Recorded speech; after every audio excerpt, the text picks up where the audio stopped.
Bonjour à toutes et à tous, bienvenue à ce webinaire de notre série exclusive de 13 webinaires intitulée Covid-19, les dirigeants sur le pont témoignent.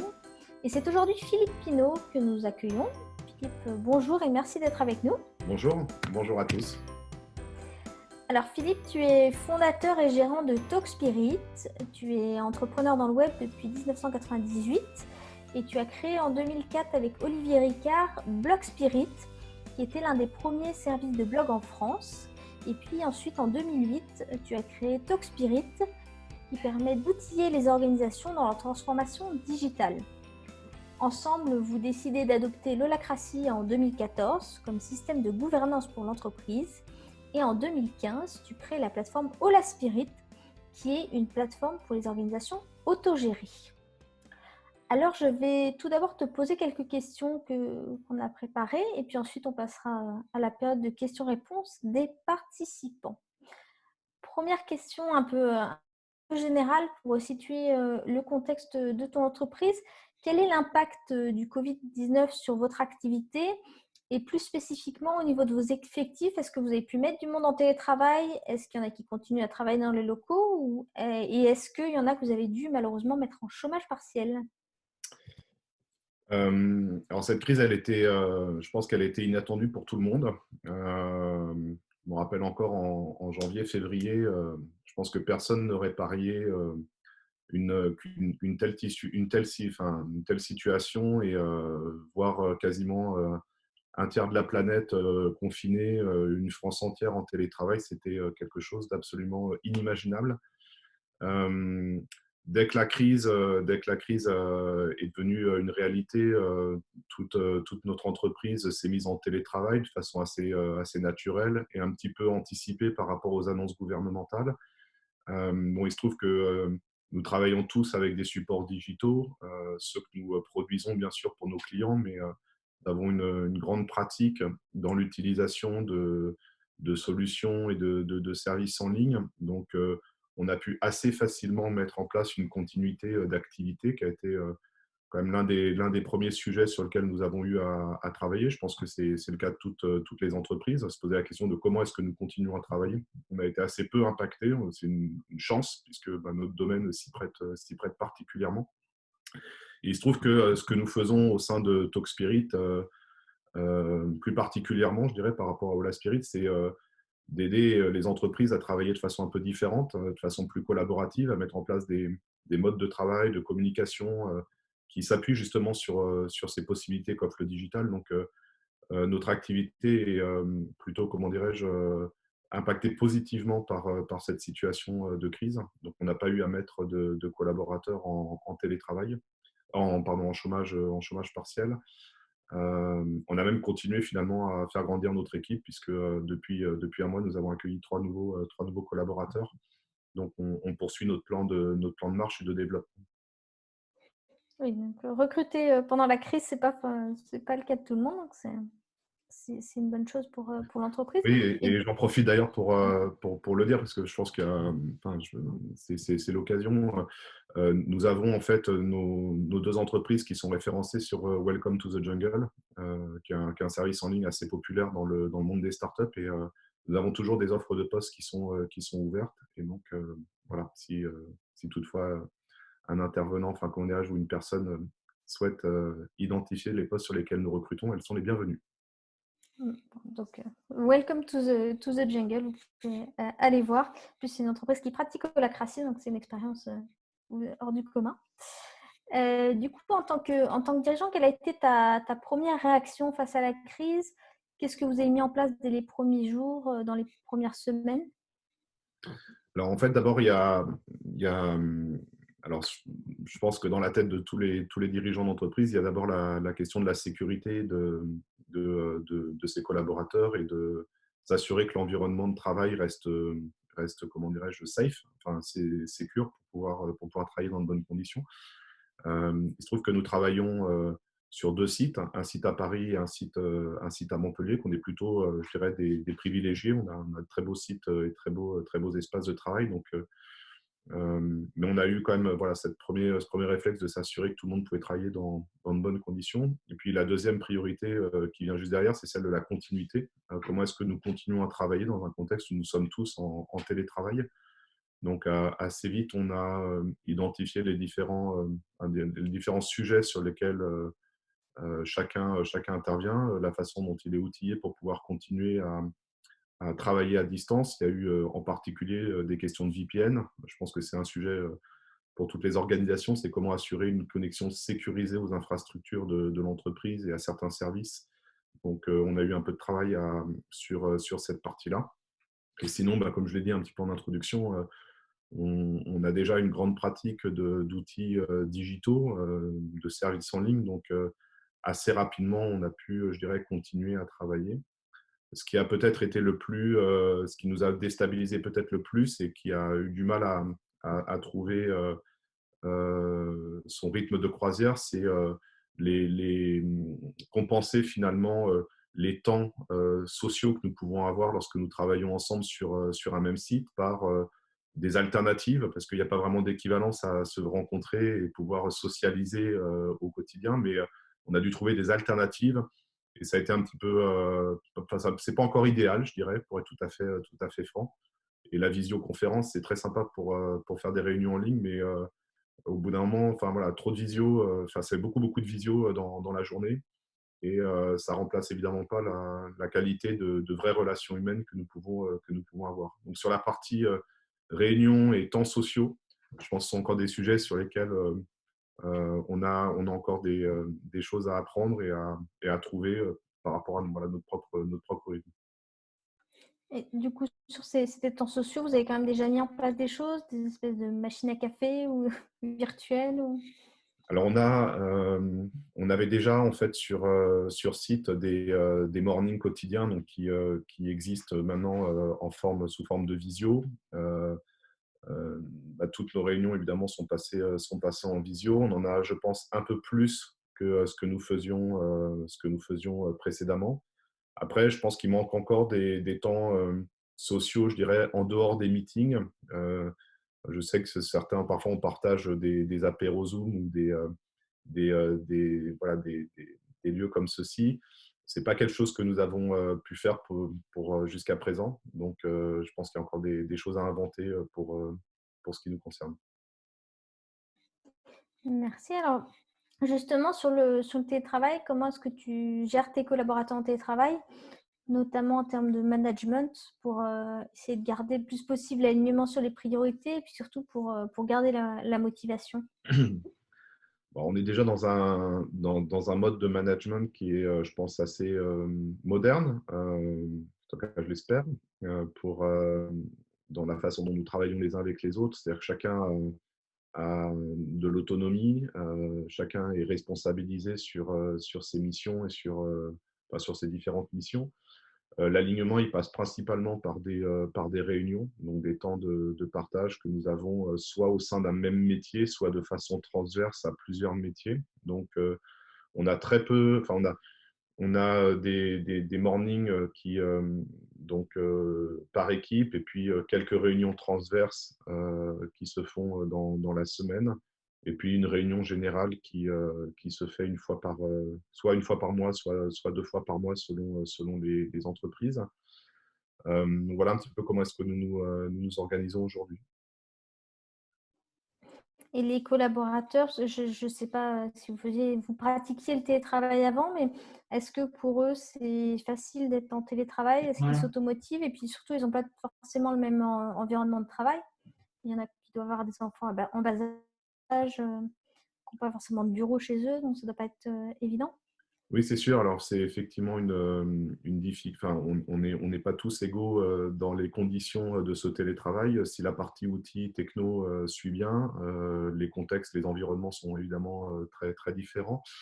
Alors, il y a effectivement ceux qui ont une situation familiale où c'est pas simple parce que être en télétravail et avoir à gérer les enfants, c'est quand même, enfin, c'est une vraie difficulté.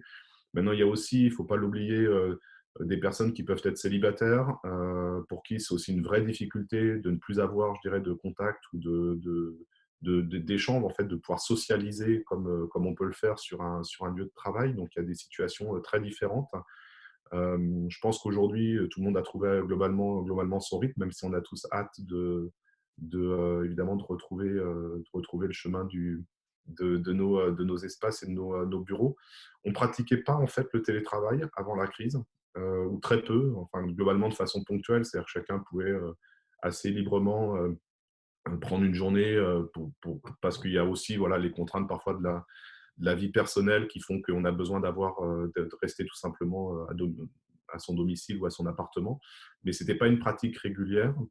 Je pense qu'évidemment, cette crise va nous amener peut-être à réfléchir ou revoir la façon dont on peut intégrer cette flexibilité dans nos modes de travail, même si je reste très attaché quand même à la possibilité de pouvoir se rencontrer, de pouvoir échanger, travailler ensemble sur des espaces communs. Donc, mais certainement que cette crise aura changé quelque chose dans notre vécu sur le télétravail et puis dans la façon dont chacun pourra peut-être exprimer de nouvelles attentes sur cette question.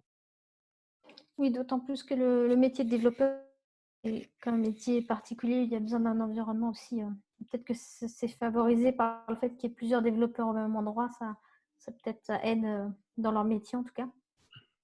Oui, puis je pense que nous sommes des êtres sociaux, donc Mhm. si certains aiment bien avoir, je comprends que certains aiment de temps en temps pouvoir être plus focus en étant un peu détaché ou déconnecté de ce que peut être l'entreprise, mais il y a aussi je pense qu'on est tous attachés globalement à pouvoir se retrouver, travailler ensemble en équipe.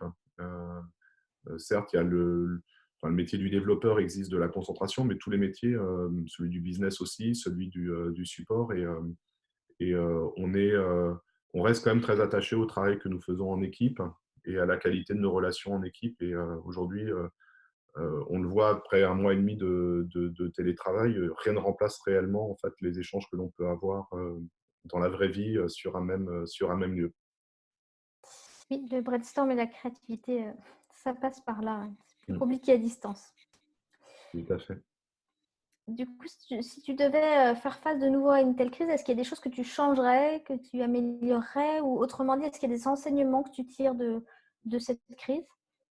Alors, en fait, je pense que fort heureusement, on a un environnement de travail et des modes de travail qui sont adaptés en fait à des situations comme celle-ci. Donc ça, c'est un premier constat que l'on peut faire. C'est-à-dire que c'est un vrai crash test en fait, une situation comme le Covid. C'est-à-dire qu'on a pu mettre en place des outils, mais là, on a eu l'occasion quelque part de vérifier que ça tenait, quoi.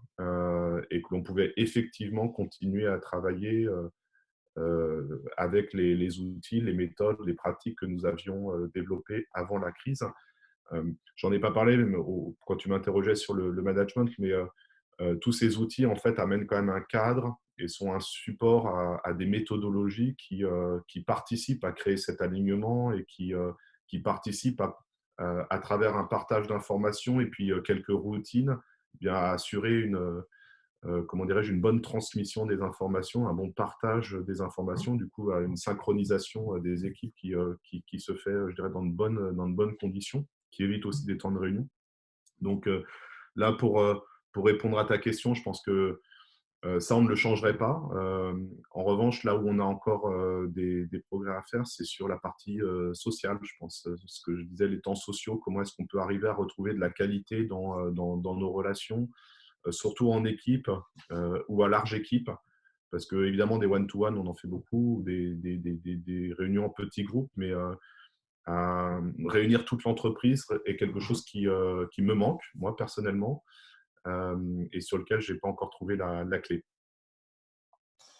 Oui, non, c'est sûr que c'est pas évident ces temps-ci. Le gouvernement donc, annonce, comme tu le sais, j'imagine, la fin du confinement lundi prochain.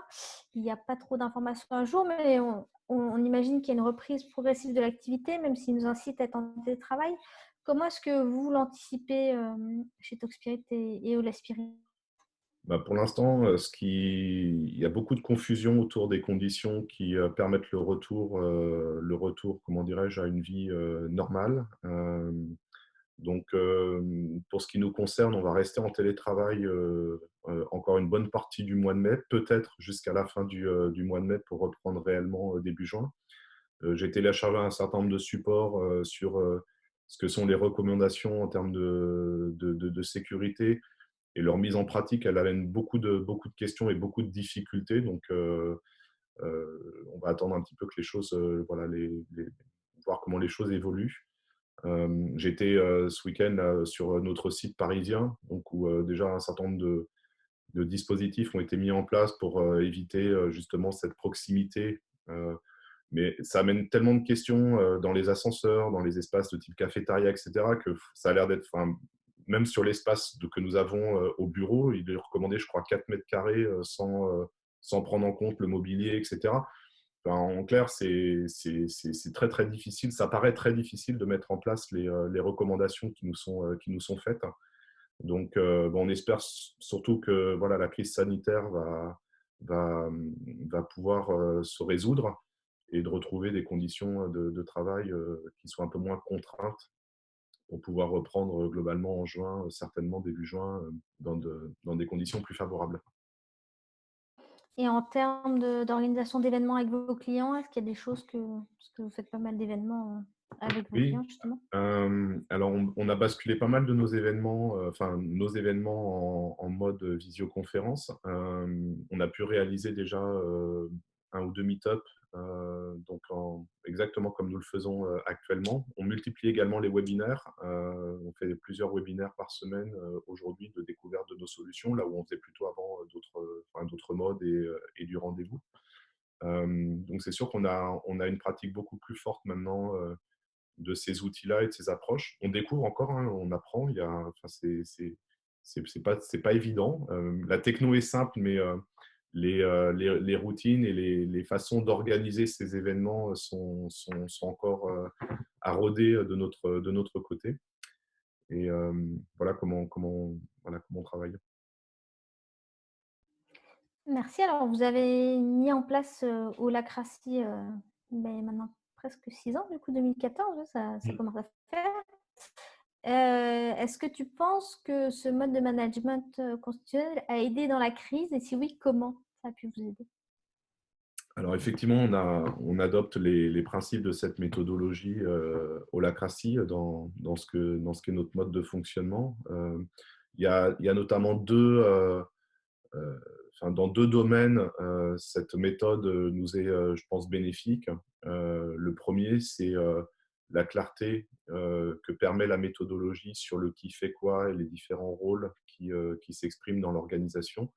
Donc ça, c'est un outil intéressant qui permet finalement de documenter un petit peu nos rôles, les responsabilités, les autorités qui prennent la décision, etc. Donc pour moi, c'est une vraie, enfin quelque part, c'est une vraie aide parce que là où peut-être certains dirigeants aujourd'hui sont sursollicités par leurs équipes et sont un peu un aimant à remonter en fait toutes les questions ou tous les problèmes, j'ai la chance de pouvoir travailler avec des équipes qui sont certainement, enfin en tout cas qui sont assez autonomisées, responsabilisées et bien sûr l'aspect clarté remplace pas le coaching et le support et le management que nous devons faire en individuel, en collectif, mais en tout cas, il évite le côté aspirateur de tous les problèmes sur le dirigeant ou quelques personnes dans l'entreprise.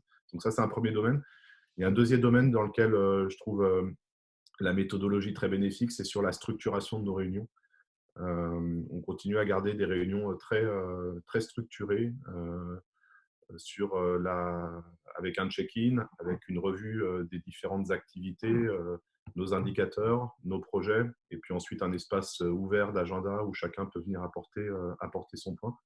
Et ça, c'est quelque chose je ne connais pas d'autres méthodos qui permettent d'enchaîner autant de points en réunion que ce que la Tracy propose. Et c'est vrai que lorsque les réunions, je suis invité parfois à des réunions où on ne sait pas vraiment qui ne sont pas aussi bien facilitées, on a souvent l'impression finalement de rester un peu sur sa faim et de pas forcément avoir profité utilement du temps sur lequel on a été mobilisé. Voilà. Donc deux domaines dans lesquels je trouve l'apport de la méthodologie intéressant. Oui, c'est sûr que les réunions, c'est pas mal, notamment en virtuel, avec le process qui est très structuré. Ça évite de se couper la parole. La parole est vraiment bien distribuée, donc c'est Mm. beaucoup plus facile, et d'autant plus qu'il n'y a pas d'informel dans les réunions virtuelles. Il y a moins de relationnel qui viendrait polluer éventuellement. Ouais, c'est clair. Mais il faut un bon facilitateur aussi. Oui, il faut un facilitateur qui tienne la route. Et un bon outil en support. Oui, ouais, alors ça, en outil, bon, ça va être difficile de conseiller autre chose que Ola Spirit, qui soutient justement les réunions Holacracy, et pas que, mais Mm. qui soutient vraiment l'organisation. Et puis avec la clarté sur les rôles, j'imagine que ça aussi, c'est un point clé. Mm. Le fait que chacun soit au clair sur ses rôles et puisse les consulter à distance. Voilà, il n'y a pas eu besoin de prendre les fiches de poste dans les tiroirs en format papier pour se confiner. Non, c'est clair. Du coup, j'ai une dernière question avant qu'on passe aux questions des participants. Certains pensent que la crise actuelle n'est qu'un début et qu'il y aura probablement d'autres crises. Est-ce que tu es de cet avis et est-ce que tu envisages d'aller encore plus loin dans la transformation de l'organisation, dans le mode de management, pour se préparer éventuellement aux turbulences qui pourraient venir? Alors, je pense qu'effectivement, cette crise enfin, il y aura d'autres crises de même type. C'est la première fois, je pense, que nous avons une crise sanitaire de cette ampleur-là, et je pense que tout le monde a été vraiment surpris par son intensité, sa rapidité, et puis l'impact extraordinaire que cette crise a sur nos modes de vie, nos économies, nos façons de travailler. Enfin, c'est du jamais vu, tout simplement. Donc maintenant, on vit dans un monde qui malheureusement est très perturbé, et je pense que cette crise aura des suites. Enfin, on aura certainement d'autres crises de même nature. Donc il faudra s'y préparer. Et c'est ce que nous ferons, tout simplement. Donc, Super, merci. Alors, on va passer aux questions des participants. Si vous en avez, je vous invite à les mettre dans le bloc QR de Zoom. En attendant que les questions des participants arrivent, peut-être poser une question autour de la raison d'être, quelque chose qui revient souvent dans les interviews de dirigeants que j'ai pu faire, sur l'importance de la raison d'être et de communiquer sur cette raison d'être auprès des équipes, d'autant plus à distance, parce que quand on est derrière son ordinateur, on peut perdre éventuellement le sens de ce qu'on fait et perdre du coup la motivation de travailler. ok. Alors, on a une raison d'être qui est de libérer en fait le potentiel des organisations. Le potentiel des organisations, c'est principalement les personnes qui sont dans ces organisations et dont nous souhaitons en fait, au travers d'outils, permettre de libérer leur créativité, leur capacité à mieux travailler ensemble, à être plus efficaces ensemble. On a conscience en fait qu'aujourd'hui, les organisations, elles contraignent beaucoup à la fois le talent individuel, mais aussi le talent, je dirais, collectif, ce qu'on appelle intelligence collective. Et ces contraintes, elles sont souvent liées soit à un outil, le management étant aussi un de ces outils. Et donc, à notre échelle et à notre façon, par la communication, par, je dirais, plus de collaboration, on essaye voilà, d'aider ces équipes et ces entreprises à tendre elles-mêmes plus efficacement vers leur propre raison d'être. Euh, alors, bon, on est une petite entreprise, on est moins de 20 collaborateurs, donc c'est pas tant la raison d'être qui, je dirais, nous fait lever le matin, mais l'excitation de pouvoir répondre aux demandes que nous font nos clients, le marché. On est quand même pas mal les mains dans le cambouis toute la journée, donc on n'a pas vraiment de problème de motivation, plus de problèmes de temps pour identifier comment faire tout ce que nous avons à faire dans des journées qui sont globalement assez courtes et qui passent vite. Euh, voilà, mais je comprends qu'effectivement, pour des organisations d'une certaine taille, comment dirais-je, la raison d'être puisse être un élément important d'alignement et de motivation qui ramène du sens dans ce que nous faisons, dans ce que nous faisons au quotidien. Merci. Merci beaucoup. Est-ce qu'il y a eu du coup dans cette crise, est-ce que tu as tout porté en tant que dirigeant ou est-ce qu'il y a eu justement le fait que vous ayez un système distribué comme l'holacratie, il y a eu des gens qui ont pris leur pouvoir, des révélations entre guillemets? Est-ce qu'il y avait une sorte de comité de crise ou est-ce que c'est revenu comme avant où le dirigeant porte tout parce que c'est une situation exceptionnelle? Alors, il se trouve que dans notre situation actuelle, nous avons quelques seniors, enfin, on a à peu près la moitié de l'effectif qui est plutôt senior avec déjà une belle expérience dans nos environnements, enfin, dans notre entreprise, donc avec déjà des pratiques, des méthodes, des façons de faire qui sont bien établies. Et puis une autre partie de l'entreprise qui est plus junior, qui est arrivée plus récemment aussi. Et du coup, qui bosse, enfin, qui travaille beaucoup en binôme avec son référent technique ou son référent métier, on va dire. Euh, la crise n'a pas vraiment changé en fait dans nos façons de travailler. C'est-à-dire que bon, un junior reste une personne qui est en apprentissage et qui va, comment dirais-je, qui va développer ses compétences et qui le fait avec le mentorat de ce référent. Euh, et les référents, je dirais, avaient déjà beaucoup d'autonomie et je dirais étaient responsabilisés dans leur mission. Donc la crise n'a pas vraiment changé ce qui était leurs différents périmètres. D'accord. Merci. Alors, je ne sais pas s'il y a encore s'il y a des questions des participants qui viennent, hein. Vous pouvez cliquer sur le module QR. Du coup, il y a une question qui m'avait été envoyée avant, parce que tu développes donc, le logiciel Ola Spirit qui supporte les entreprises dans leur transformation vers l'auto-organisation, ce qu'on appelle le self-management. Quelle différence tu ferais entre holacratie et l'auto-organisation? Pourquoi avoir choisi spécifiquement holacratie?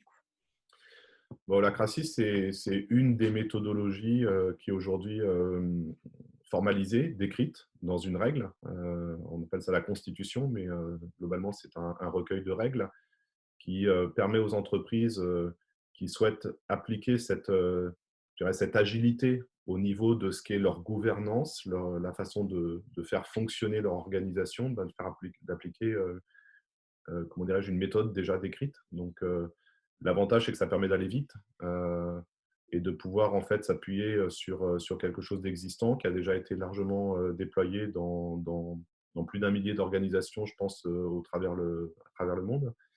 Maintenant, la méthode est une méthode parmi d'autres. Il y a d'autres façons de développer de l'agilité. Aujourd'hui, beaucoup de retours d'expérience d'entreprises qui ne font pas nécessairement de l'holacratie ou qui se sont inspirés d'autres courants qui ont partagé leur approche. Je pense qu'il est important que la méthodologie choisie corresponde aussi à un environnement, une culture d'entreprise qui vient l'accueillir et qui permettent finalement de venir s'y loger. Et dans notre environnement, en tout cas, on était à l'aise avec cette idée, voilà, cette idée et cette méthode holacratie. Donc, on n'a pas eu beaucoup de difficultés à la mettre en place, même si il s'agit quand même beaucoup au-delà des outils et de la méthode qui peut, je dirais, s'apprendre assez facilement et en particulier avec des formations comme celle que vous proposez. Il y a quand même un changement de posture, un changement de mindset, ou en tout cas un mindset particulier à adopter avec des méthodologies comme celle-ci. Ce sont des méthodologies qui amènent chacun à être davantage responsabilisé dans ce qu'est son travail, dans ce qu'est sa mission. Euh, et donc, je pense, sur ces aspects-là, c'est vrai que le sujet est peut-être le plus difficile à mettre en place. Merci. Alors, le webinaire était censé être sur la transformation digitale et puis on t'a inséré dans cette web série. Ton travail, c'est beaucoup centré autour de la transformation digitale et puis transformation management avec Ola Spirit. Mais du coup, quel lien tu fais entre transformation digitale et puis transformation managériale, on va dire, et quel est l'œuf, quelle est la poule? Dans quel sens il faut s'y prendre, à ton avis? Je pense que les deux sont évidemment nécessaires, en tout cas se nourrissent l'un l'autre. Dans les deux cas, il s'agit d'une transformation qui est rendue possible par l'introduction d'Internet et du digital dans ce que sont nos modes de travail. Le digital a permis de nous mettre en réseau tous ensemble, de pouvoir donc communiquer, travailler de façon très différente, je dirais, de l'avant Internet. Euh, et donc, en nous mettant en réseau, il a évidemment changé nos façons de travailler ensemble et donc a amené de fait un mode de management différent. Là où auparavant le manager était la courroie de transmission et le guide et le relais des informations vers son équipe, aujourd'hui nos modes de travail en équipe, en réseau, d'équipes connectées les unes les autres, amènent une nouvelle posture pour le management, de nouvelles responsabilités, une nouvelle façon finalement d'animer ces différentes équipes.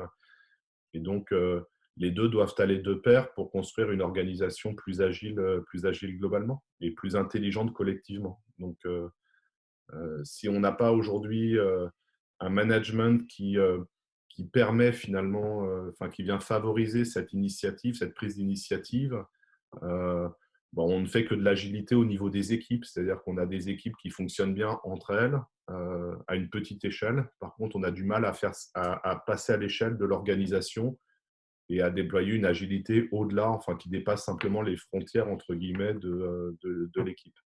Et c'est en ce sens que des méthodologies comme Holacracy permettent finalement de libérer cette gouvernance d'organisation, de l'envisager de façon très différente et de permettre finalement à cette organisation de devenir plus horizontale et beaucoup plus agile dans ses modes de fonctionnement que ce qu'elle a pu être par le passé. Et est-ce que tu penses du coup que cette culture digitale a favorisé pour vous la mise en place de Holacracy? Est-ce que c'était plus facile du coup? Et est-ce que c'est plus facile quand vous recrutez des personnes qui sont plutôt profil digital de s'intégrer dans la méthodologie? Je ne suis pas certain en fait. Je pense que c'est d'abord en fait une personnalité qui correspond à, enfin, comment dirais-je, on recrute des personnes qui sont plutôt jeunes et donc qui aujourd'hui, je pense, ont plutôt un bon fit avec ce que sont enfin, ce que sont ces méthodologies qui donnent beaucoup plus d'espace pour la prise d'initiative, qui font de chacun d'entre nous un peu des entrepreneurs dans les rôles que nous prenons. Et je pense que ça correspond bien à des attentes aujourd'hui de ceux qui rentrent sur le marché du travail ou en tout cas qui aspirent à pouvoir s'exprimer plus largement dans leurs différents métiers. Donc, je pense que ce n'est pas tant une question de digital, mais plus de, euh, de profil et oui, de profil de personnes. Et aujourd'hui, je pense que voilà, les jeunes, en tout cas, que nous intégrons, correspondent bien avec ce que sont ces méthodes. Donc, on n'a pas vraiment d'effort, je dirais, à faire pour les amener à adopter des modes de travail qui seraient très différents de soit ce qu'ils ont pu vivre, soit ce qu'ils attendent en fait parce que c'est une nouvelle expérience professionnelle. Oui, alors justement, en parlant des jeunes, beaucoup sont dans la culture du slashing. Enfin, je ne sais pas si on dit slashing, en tout cas, qui s'inventent slasher, donc avec plein de petites choses partout et qui préfèrent sauter, zapper, en fait, comme ils zapperaient sur des vidéos YouTube. Est-ce que ça, c'est pas compliqué? Parce que je suis étonnée de voir que, effectivement, il y a des choses dans Holacracy qui peuvent séduire les jeunes et à la fois, est-ce qu'ils n'ont pas ce côté zapping qui fait qu'ils ne tiennent pas dans la durée?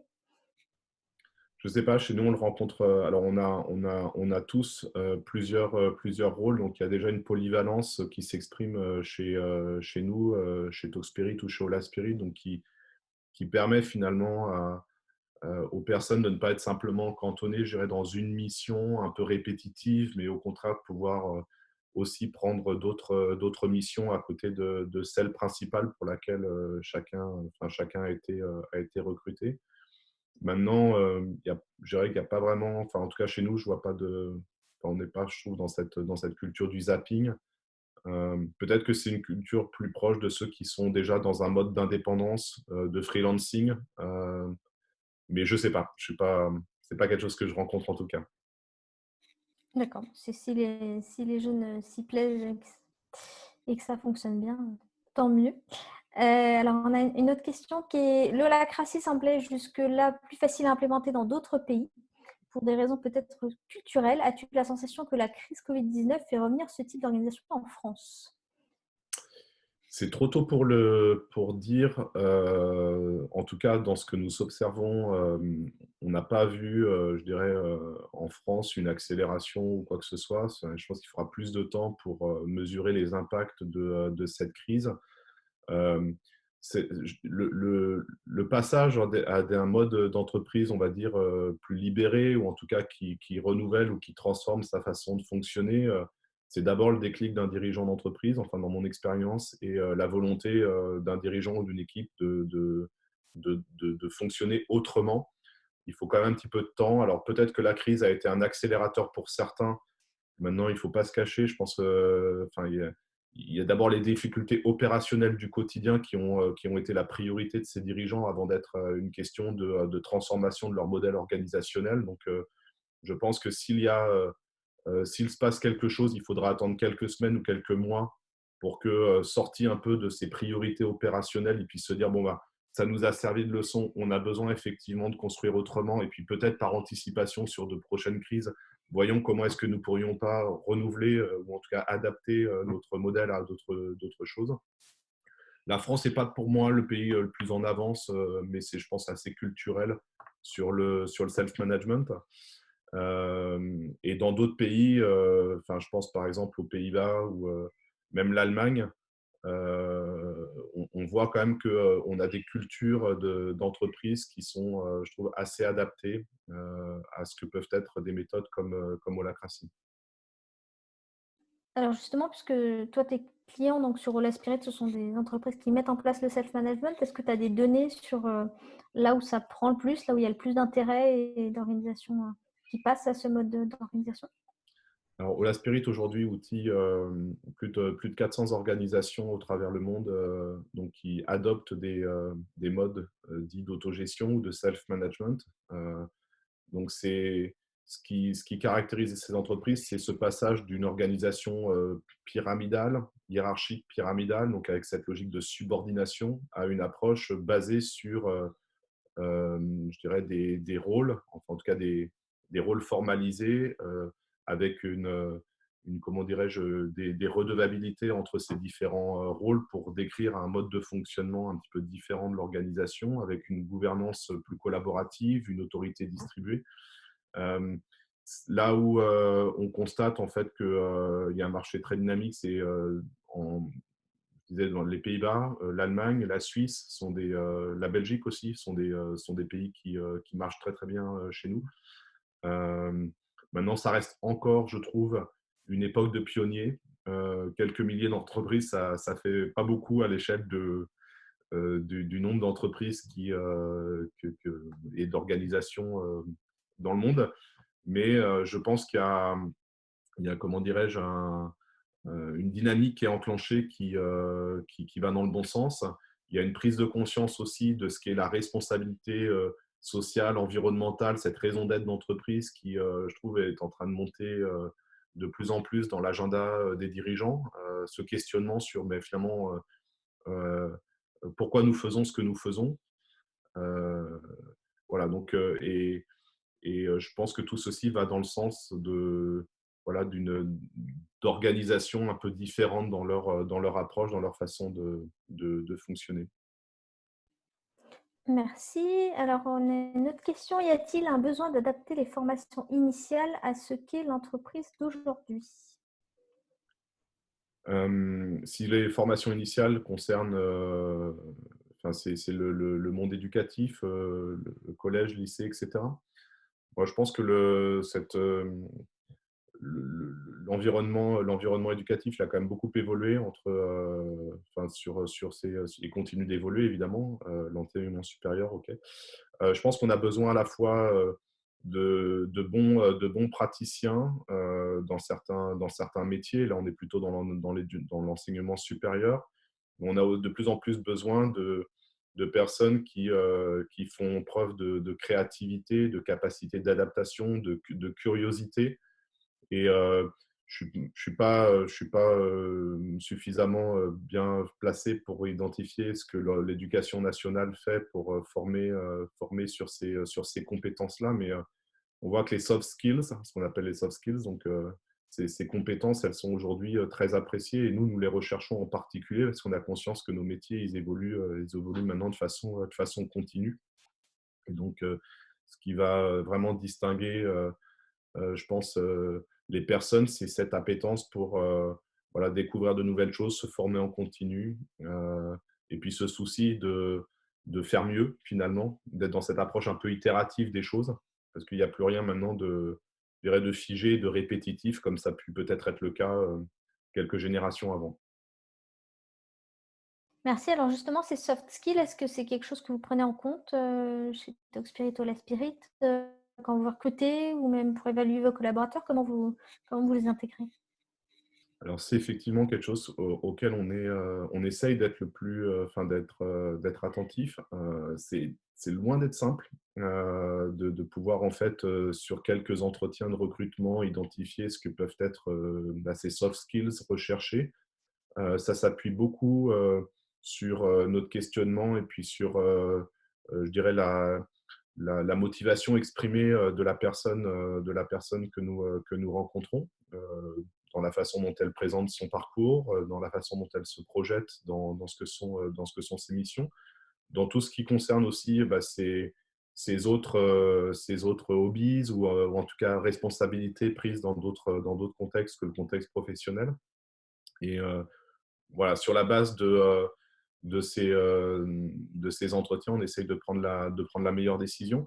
On essaye maintenant en fait, d'être assez nombreux en fait, sur chaque recrutement, c'est-à-dire d'avoir le plus grand nombre de perdus qui puissent finalement intervenir et être partie prenante un de ces entretiens.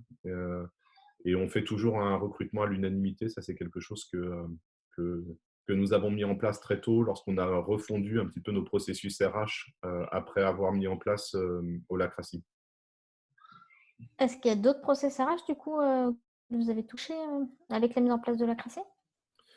Le recrutement, enfin, on a pu formaliser notre processus de recrutement. On a également formalisé de façon différente ce qu'étaient les processus d'évaluation, qui sont plutôt des processus de feedback et je dirais, collectif pour pouvoir apporter des évolutions, des propositions à la personne enfin, qui fait l'objet d'une évaluation. Euh, on a globalement mis beaucoup moins de contraintes sur de nombreux sujets comme la prise de congé, comme même sur le télétravail, même s'il n'est pas, je disais, il n'est pas formalisé au sens où on ne le pratiquait pas de façon régulière, mais il était comment dirais-je, toléré lorsqu'il restait dans un contexte ponctuel. Et on a, enfin, globalement, on n'a pas, on a, mais c'est surtout lié, à, je pense, à notre échelle. On est, je disais, une petite entreprise de 20 personnes, donc il y a beaucoup de confiance, ça marche globalement bien, donc il n'y a pas eu beaucoup je dirais, d'efforts à faire pour changer ou casser des pratiques qui n'étaient pas forcément les bonnes. Un des sujets qui n'a pas encore été refondu, c'est celui de la rémunération, qui reste un sujet qui n'est pas, comment dirais-je, déterminé de façon collective. Certaines entreprises assez en avance le font de cette façon-là. Peut-être qu'on y viendra par la suite. On a tendance aussi à ne pas essayer d'anticiper trop sur ce que pourrait être quelque chose de mieux, mais aussi à voilà, se laisser guider par les attentes et les besoins exprimés des uns et des autres pour pouvoir faire évoluer nos différents processus. Est-ce qu'aujourd'hui, du coup, tu dirais que vous êtes 100% self-management en auto-organisation ou est-ce qu'il y a encore des choses à faire évoluer et si oui, lesquelles? Je pense qu'aujourd'hui, on compte parmi les entreprises, je pense, qui ont globalement assez bien libéré je dirais enfin, les capacités ou le potentiel de l'organisation. Euh, J'en veux pour preuve, en fait, le nombre de clients que nous servons au quotidien et la roadmap que nous délivrons pour une organisation qui reste encore assez contrainte finalement et assez limitée en nombre. Je pense qu'on ne pourrait pas faire ce métier-là si on ne s'appuyait pas sur le meilleur de ce que chacun peut offrir dans l'organisation voilà, pour faire une entreprise comme la nôtre. Maintenant, oui, il y a des marges toujours de progression. Je pense elles sont aussi beaucoup chez moi, ces marges de progression, dans la capacité à intégrer les retours et les feedbacks exprimés des uns et des autres. Mais globalement, je pense qu'on va dans le bon sens, hein, et on peut se caractériser d'entreprise self-managée. Et du coup, tu dis que les résistances viennent de toi. Est-ce que du coup, depuis 2014, tu as vu une évolution, plus de délégation? Comment s'est passée ta transformation, on va dire? De fait, l'entreprise a doublé là enfin presque doublé sur les 2 dernières années. Donc, ça amène pas mal de choses à mettre en place. Et donc, le recrutement de personnes plus seniors à compter dans cette capacité à travailler un petit peu autrement. Euh, mais à côté de ça, on essaye comment dirais-je, de vraiment s'appuyer sur chacun en tout cas sur le talent de chacun, d'essayer que le talent de chacun puisse s'exprimer du mieux possible. Donc, alors c'est quelque chose qui pour moi constitue un guide, même si je sais aussi que le développement de l'entreprise passe par la construction d'outils, de process qui sont parfois, sont pas toujours évidents à intégrer parce qu'ils viennent contraindre. Donc une entreprise, c'est pas non plus qu'un espace de liberté où chacun fait comme il veut, s'il veut et quand il veut. Enfin, c'est aussi une certaine rigueur, des processus, des outils à mettre en place. On essaye de marier les deux de la meilleure façon. C'est peut-être sur cette partie-là, je pense que le travail reste à faire, ou en tout cas à améliorer. C'est un travail sans fin. Donc, et au fur et à mesure que l'entreprise se développe, évidemment, il est toujours à réinventer, à re-questionner. Donc, pour ce qui me concerne, c'est peut-être l'élément dans lequel j'ai le plus de travail à faire.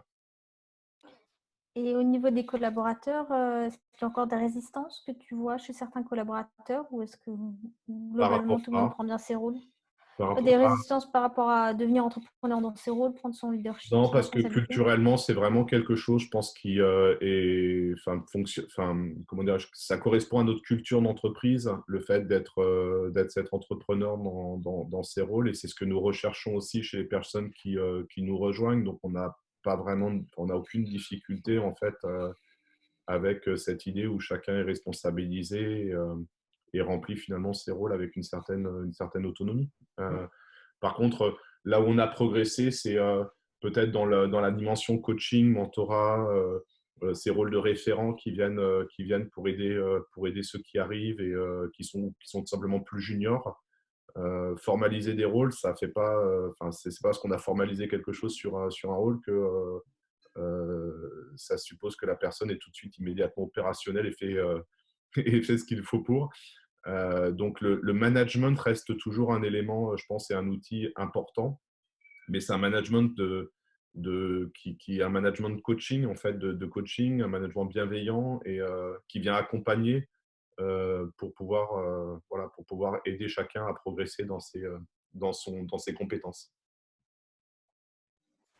Merci. Alors, j'attends de voir s'il y a d'autres questions des participants. Il nous reste encore quelques minutes.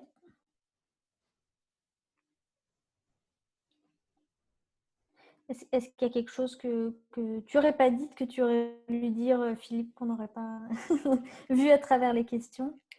Je crois on vit une époque, on parle souvent de VUCA en fait, hein, et de contextes volatiles incertains, complexes. Là, on est quand même en plein dedans. Et donc, ça nous a beaucoup chahuté, cette crise. Quand je dis nous, ce sont les entreprises en général, les organisations. Mais je suis comment dire, je me questionne beaucoup par justement ce que va être la situation avec ce déconfinement. Parce qu'on n'a pas encore, je pense qu'on n'a rien vu encore, et les difficultés, elles sont quand même globalement à venir. On a été là pour beaucoup d'entreprises sous perfusion des mesures gouvernementales, mais dès que la perf elle va s'arrêter, on se questionne quand même beaucoup pour savoir dans quel état va être notre économie. Je pense elle a été suffisamment dure et suffisamment longue, cette crise, pour amener des changements importants dans ce que sont nos façons de concevoir l'organisation et de travailler au sein d'une organisation. Donc, il y aura un avant et un après. Je pense que ça fait aucun doute maintenant pour personne. Et j'espère que les entreprises quand même prendront conscience et accéléreront dans leurs projets de transformation parce que c'est une nécessité. On a besoin de quitter un monde pour un nouveau et ce nouveau monde, c'est celui d'équipes qui sont quand même globalement autonomisées, responsabilisées, à qui on fait confiance, qui disposent d'un cadre de travail, d'outils de travail qui sont adaptés pour pouvoir être plus efficientes ensemble et avec un management bienveillant qui vient accompagner, voilà, qui aide, qui stimule. Euh, et si cette crise peut servir finalement à accélérer ces projets-là, je pense que ce sera une bonne chose pour rentrer définitivement dans ce 21e siècle. Merci. Alors, on va prendre une dernière question qui vient d'arriver. Une forte crise sociale est à craindre. Comment votre entreprise peut-elle contribuer à aider les plus vulnérables et les moins qualifiés? Euh, c'est compliqué de répondre à cette question parce qu'effectivement, la crise sociale, je pense que tout le monde l'a en tête et il y aura vraisemblablement effectivement un chômage très fort en sortie de crise. À notre niveau, notre contribution, elle est nécessairement modeste puisque nous ne sommes qu'une petite entreprise, mais nous sommes aussi une entreprise et donc avons à résoudre une équation économique pour pouvoir assurer notre propre pérennité, notre développement. Sur l'accès à nos offres, on a déjà pu mettre en place des dispositifs d'accompagnement. Pour certains secteurs, nous avons offert de la gratuité. Donc, maintenant, voilà, j'ai bien conscience qu'à l'échelle de notre pays, c'est une toute petite contribution, mais c'est une contribution quand même et on essaye d'inscrire notre action quand même dans ce mindset-là et avec cette idée de rendre service et d'aider au moins dans certains secteurs ceux qui peuvent en avoir besoin. Merci. Alors, on arrive bientôt à la fin du temps. Merci Philippe pour ton témoignage. Merci aux participants pour leur présence et les questions. Notre série de webinaires continue jusqu'à jeudi. Vous pouvez nous rejoindre cet après-midi à 17h30 avec Bénédicte Dequester d'Evris Wind Pharma. Si vous souhaitez aller plus loin sur l'holacratie ou sur le management constitutionnel, on vous a mis tout le détail dans l'email qui va suivre. Donc, on fait des formations en ligne, en présentiel, puis on fait des accompagnements également en ligne ou en présentiel pour pouvoir soutenir les dirigeants dans leur transformation. Et pour terminer, du coup, Philippe, je te propose un petit tour de clôture façon fin de réunion holacratie pour pouvoir partager ton expérience de ce webinaire et puis clôturer. Merci d'abord à l'Institut IGI pour avoir organisé cette série. Je pense que c'est très intéressant d'avoir l'opportunité d'écouter des dirigeants dans des secteurs et dans des tailles d'organisation extrêmement variées. J'ai pris personnellement plaisir à répondre à tes questions et à offrir peut-être un éclairage complémentaire, certainement différent de ceux que vous avez déjà pu obtenir. J'ai hâte de vous retrouver tous sur des événements autres que numériques autour de ces thématiques. Et je vous dis à bientôt. Merci. Merci Philippe, merci à tous les participants et puis on se retrouve à 17h30.